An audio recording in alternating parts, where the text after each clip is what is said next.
আসসালামু আলাইকুম ভিউয়ার্স, কেমন আছেন সবাই? আমি সিমি সিম্পলস কিচেন থেকে। প্রতিদিন একই রকম পটল ভাজা খেতে খেতে বিরক্ত লাগে।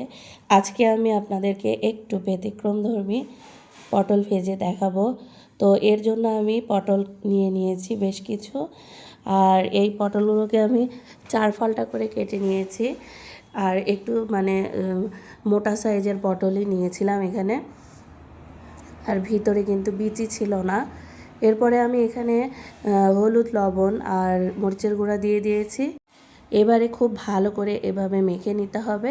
প্রত্যেকটা পটলের গায়ে যেন মশলাটা মেখে যায়, হলুদ, লবণ সব কিছু ভালো করে মেখে নিয়ে আমি এভাবে করে কিন্তু 3 মিনিটের মতো রেখে দিয়েছিলাম। এরপরে ফ্রাই প্যানে সরিষার তেল দিয়ে নিয়েছি। আমি এই পটল ভাজিটা সরিষার তেল দিয়ে করব, আপনারা যে কোনো তেল দিয়ে করতে পারেন।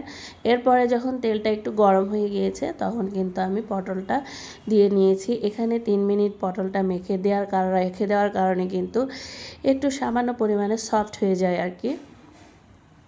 এতে ভাজতে কিন্তু খুব একটা টাইম লাগে না।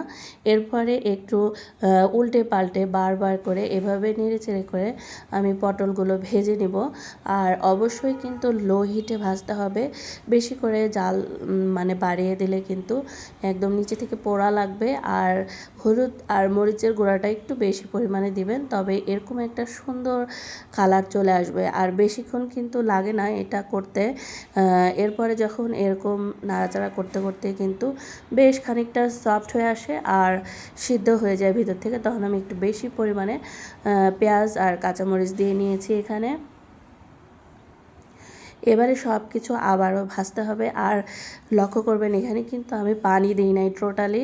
তো রান্নাটা করতে করতে দেখি ঝুম বৃষ্টি লেগে গিয়েছে বাহিরে। তো রান্নাটা চুলায় রেখেই আমি চলে আসছি বৃষ্টি দেখতে। আমার কাছে বৃষ্টি দেখতে খুবই ভালো লাগে, আর আমার এই বাসা থেকে বৃষ্টি উপভোগ করতে অনেক ভালো লাগে। তাই আমি ভাবলাম আমার দর্শকদের মাধ্যমেও একটু দেখিয়ে দিই কেমন লাগে। আমি জানি বৃষ্টি উপভোগ করতে সবাই পছন্দ করে। তো যাই হোক, বৃষ্টি দেখতে দেখতে একটু বারান্দাতে 2-4 মিনিট আমি ওয়েস্ট করে ফেলেছি।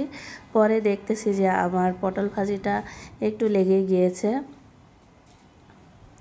আর একটু বৃষ্টি হলেই কিন্তু এই যে জ্যাম লেগে যায় রাস্তায়, আবার একটু পানিও জমে যায়। আমার এখানে ছোট্ট একটা গার্ডেন আছে।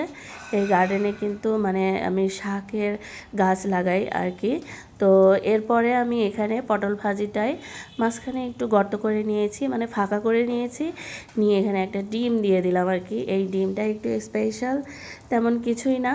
তো যাই হোক, যে কোনো রান্নাকে একটু স্পেশাল করে ডিফারেন্ট করা যায় আর কি। আর এটা কিন্তু সম্পূর্ণ আপনার নিজের উপরেই ডিপেন্ড করবে। আর এই জায়গাটা আমি একটু তেল দিয়ে নিয়েছি যাতে ডিমটা খুব সুন্দরভাবে উঠে আসে আর কি। তারপরে খুব আলতো হাতে এভাবে করে ডিমটা একটু ওখানে ভেজে নেবেন। তারপরে সব কিছু একসাথে করে মিশিয়ে দিবেন।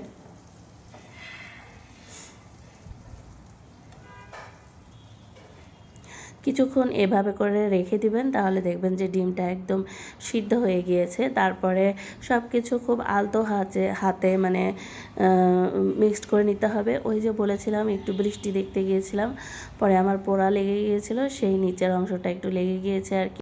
তো যাই হোক, এভাবে করে ভেজে নামিয়ে নেবেন। আপনারা বাসায় ট্রাই করবেন অবশ্যই। এই পটল ভাজিটা খেতে কিন্তু খুবই ভালো লাগে।